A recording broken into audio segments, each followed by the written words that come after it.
आज हम बात करेंगे 1971 के भारत पाकिस्तान युद्ध की, जिसने दक्षिण एशिया का नक्शा ही बदल दिया। भारत पाकिस्तान का वो युद्ध जिसने पाकिस्तान के दो हिस्से कर दिए। कैसे भारत ने पाकिस्तान से बंगाल को अलग कंट्री बनाया। आखिर क्यों पाकिस्तान ने अपने ही देश के 30 लाख लोगों को मरवा दिया और 4 लाख से ज्यादा महिलाओं का बलात्कार किया। कैसे भारत ने एक खराब जहाज से पाकिस्तान की सबसे ताकतवर पनडुब्बी को मार दिया। कैसे पूरा पाकिस्तान अपनी ही बिछाई जाल में फंस गया। 1947 को जब भारत का बंटवारा हुआ तब पाकिस्तान दो हिस्सों में था, पश्चिमी पाकिस्तान और पूर्वी पाकिस्तान।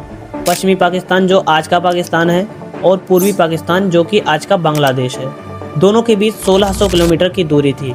बीच में भारत का इलाका आता था, यानी एक देश के दो टुकड़े। दोनों देशों में भाषा, कल्चर और सोच में बहुत अंतर था। पश्चिमी पाकिस्तान में उर्दू और पंजाबी बोलने वाले लोग ज़्यादा थे, वहीं पूर्वी पाकिस्तान में बंगाली लोग ज़्यादा थे। पाकिस्तान की सरकार इस्लामाबाद में बैठती थी और हमेशा पश्चिमी पाकिस्तान को अहमियत दिया करती थी।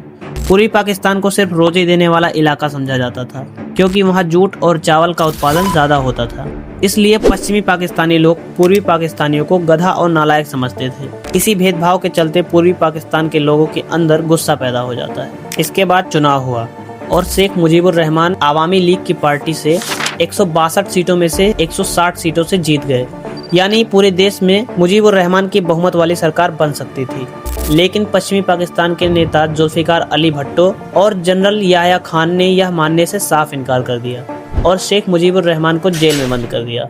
इन लोगों ने कहा कि सरकार चलने नहीं देंगे और यहीं से बंगाल में आंदोलन और हिंसा की आग फैल गई। 25 मार्च 1971 ऑपरेशन सर्चलाइट। 25 मार्च 1971 की रात पाकिस्तान ने ऑपरेशन सर्चलाइट शुरू कर दिया। उन्होंने ढाका के आसपास के शहरों में निर्दोष बंगालियों पर हमला कर दिया। पाकिस्तानी सैनिकों ने 30 लाख से ज्यादा लोगों को मौत के घाट उतार दिया और 4 लाख से ज्यादा महिलाओं का बलात्कार कर दिया। पाकिस्तानी आर्मी इस कदर हैवानियत को पार कर गई कि अपने ही देश के लोगों को जान से मार रही थी और जो औरतों और बच्चियों का बलात्कार कर रही थी। इसके बाद उन्होंने ढाका यूनिवर्सिटी को भी जला दिया और लोगों को उनके घरों से घसीट घसीट कर मारने लगे। यह सब देखते हुए लाखों लोग बंगाल छोड़कर भारत की ओर भाग चले आए। इससे पश्चिम बंगाल, असम, त्रिपुरा, मेघालय और बिहार पर बहुत ज्यादा बोझ पड़ा। इस समय इंदिरा गांधी प्रधानमंत्री थी और उन्होंने यह कहा कि अब बहुत हो गया। इंदिरा गांधी ने संयुक्त राष्ट्र अमेरिका, ब्रिटेन सबको बताया कि पाकिस्तान जनसंहार कर रहा है, लेकिन किसी ने खुलकर समर्थन नहीं किया। फिर भारत ने शरणार्थियों की मदद के साथ गुप्त तैयारी शुरू कर दी। भारतीय सेना मुक्ति वाहिनी यानी बांग्लादेशी फ्रीडम फाइटर्स को ट्रेनिंग और हथियार देना शुरू कर दिया। इंदिरा गांधी ने कहा था कि अब हम देखेंगे नहीं और अगर जरूरत पड़ी तो जवाब भी देंगे। जबकि सैम मानिक शाह उस टाइम युद्ध के लिए तैयार नहीं थे, क्योंकि अप्रैल टाइम उत्तर में हिमालय साइड में बर्फ पिघलने लगता है और मई जून के महीने में बंगाल साइड में बारिश के समय बहुत ज्यादा पानी आ जाता है। सैम मानिक शाह ने इंदिरा गांधी को युद्ध शुरू करने की बात दिसंबर महीने में बताई थी, लेकिन अप्रैल से दिसंबर तक का भी समय था, तो उन्होंने अपनी सेना को हमले की तैयारी के लिए बंगाल के साइड में उतार दिया। यह सिर्फ हमले की ट्रेनिंग के लिए किया गया था। अगर पहले हमला भारत करता तो भारत को इंटरनेशनल प्रेशर का सामना करना पड़ता। भारत चाहता था कि हमला पहले पाकिस्तान करे और हुआ भी वही। 3 दिसंबर 1971 को पाकिस्तान ने शाम के समय भारतीय एयरबेस अमृतसर, पठानकोट, आगरा, जोधपुर और जैसलमेर की एयरबेसेस पर बम गिराया। लेकिन पाकिस्तानियों का निशाना बहुत ही कमजोर था। एक भी फाइटर जेट को नुकसान नहीं हुआ और ना ही किसी की जान गई। पाकिस्तान ने बारूद के ढेर पर बैठकर खुद को आग लगा दी। यह हमला ठीक उसी तरह था जैसे 1967 में इसराइल पर मिस्र ने किया था। भारत ने तुरंत जवाब दिया। भारतीय वायुसेना पाकिस्तान के अंदर घुसकर पश्चिमी पाकिस्तान के एयरबेसेस सरगोधा और मसूर पर जवाबी हमला किया। इस हमले में पाकिस्तान की हालत खराब कर दी। वायुसेना 14 दिन लगातार रोज अटैक करती रही। भारत ने 4000 से अधिक सॉर्टीज किए, जिससे पाकिस्तान की संचार प्रणाली, ईंधन डिपो और हथियार डिपो को पूरी तरह से तबाह कर दिया। ढाका पर भी हमला किया गया, जहां पाकिस्तान के बड़े बड़े अधिकारी मीटिंग किया करते थे। ये युद्ध 2 मोर्चों पर लड़ा गया। पश्चिमी मोर्चा जम्मू कश्मीर, पंजाब और राजस्थान। पूर्वी मोर्चा बांग्लादेश के लिए।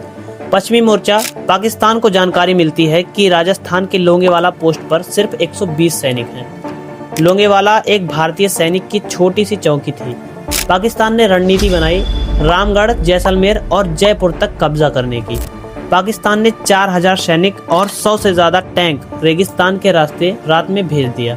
लेकिन पाकिस्तानियों को ये नहीं पता था कि लोंगेवाला पोस्ट पे मेजर कुलदीप सिंह चांदपुरी है, जो कि पाकिस्तानी सेना का इंतजार अपने 120 फौजियों के साथ कर रहे थे।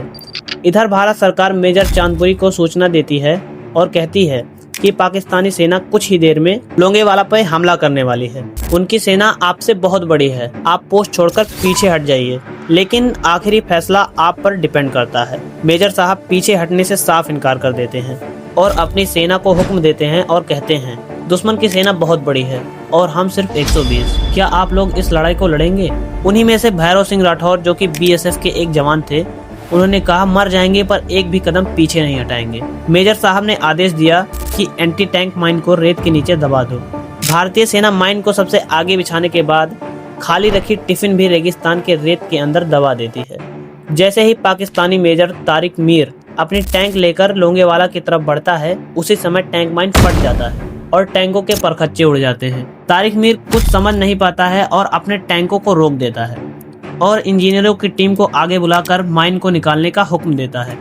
यही तो मेजर कुलदीप सिंह चांदपुरी चाहते थे कि अगर पाकिस्तानियों को सुबह तक रोक लेंगे तो सुबह एयरफोर्स आकर इनका खात्मा कर देगी। और हुआ भी वही। पाकिस्तानी इंजीनियर सुबह के 4 बजे तक माइन के नाम पर अंदर से टिफिन निकाल रहे थे।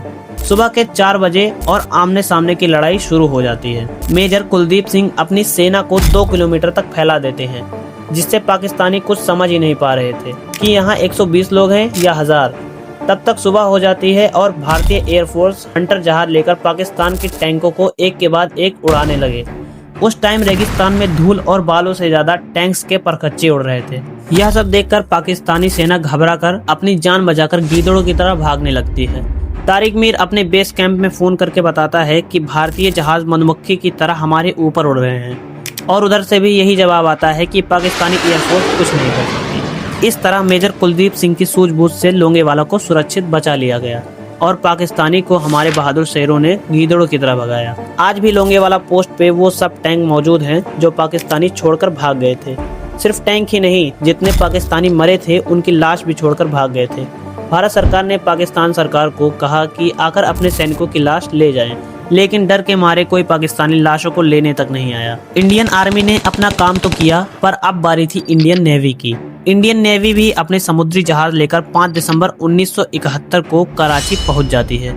इंडियन नेवी ने कराची बंदरगाह पे इतने बम गिरा दिए कि कराची बंदरगाह एकदम से ध्वस्त हो गया। इससे पाकिस्तान की आधी से ज्यादा कमर तोड़ दी। कराची पे हमला देखकर पाकिस्तान एकदम से बौखला गया। उसने अपनी PNS गाजी को आदेश दिया कि INS विक्रांत को उड़ा दे। INS विक्रांत उस समय भारत का सबसे बड़ा और ताकतवर जहाज था, जिस पर फाइटर जेट, हेलीकॉप्टर और रनवे था।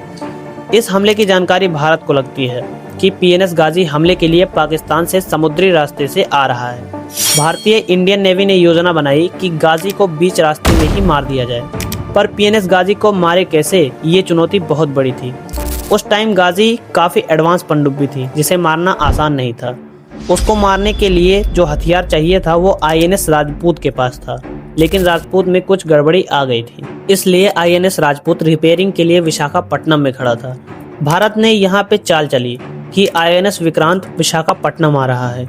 वहाँ के मछुआरों और मंडी वालों को खबर भेजी गई कि सैनिकों के लिए खाने की सामग्री की व्यवस्था करें। ये खबर आग की तरह पूरे शहर में फैल गई।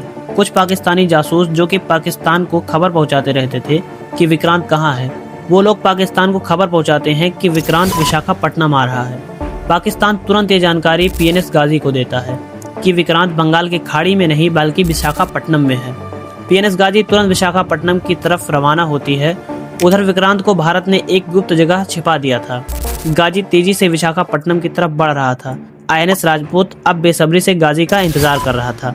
जैसे ही राजपूत को अपने सोनार सिस्टम पे हलचल दिखाई पड़ती है, राजपूत पूरी तरह से अलर्ट हो जाता है और गाजी जैसे नजदीक आता है उस पर डेप्थ चार्जर दाग देता है।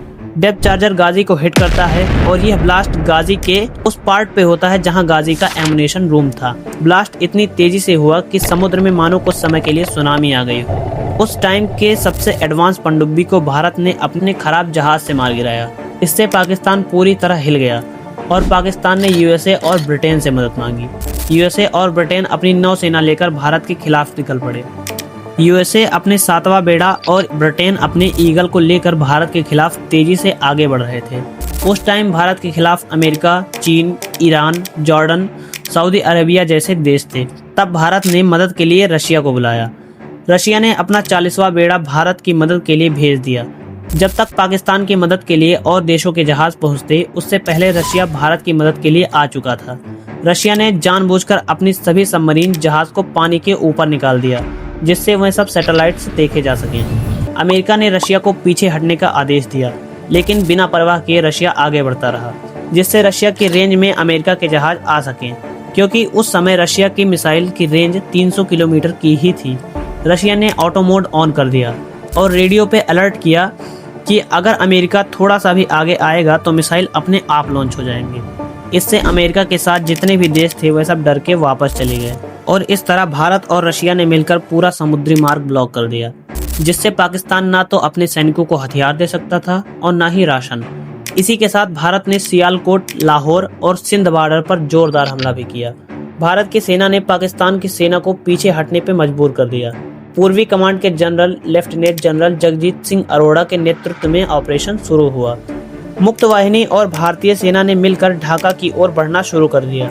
भारत ने एक साथ 3 दिशाओं से हमला किया, उत्तर में सिलीगुड़ी मेघालय से, पूर्वी में त्रिपुरा मिजोरम से और दक्षिण से खुलना चिटगांव की ओर। पाकिस्तान की पूर्वी कमान जनरल ए.के. नियाजी के हाथ में थी।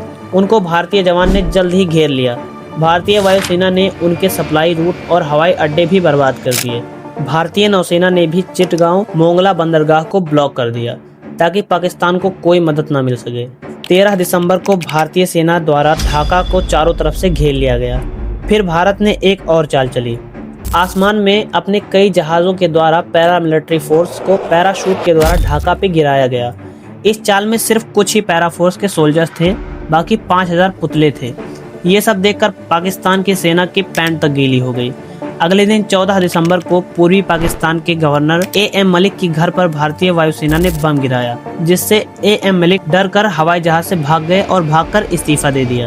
14 दिसंबर के दिन MiG-21 और हंटर जहाज़ों ने इतना बम और रॉकेट गिरा दिया कि इसकी गूंज पश्चिमी पाकिस्तान तक पहुंची।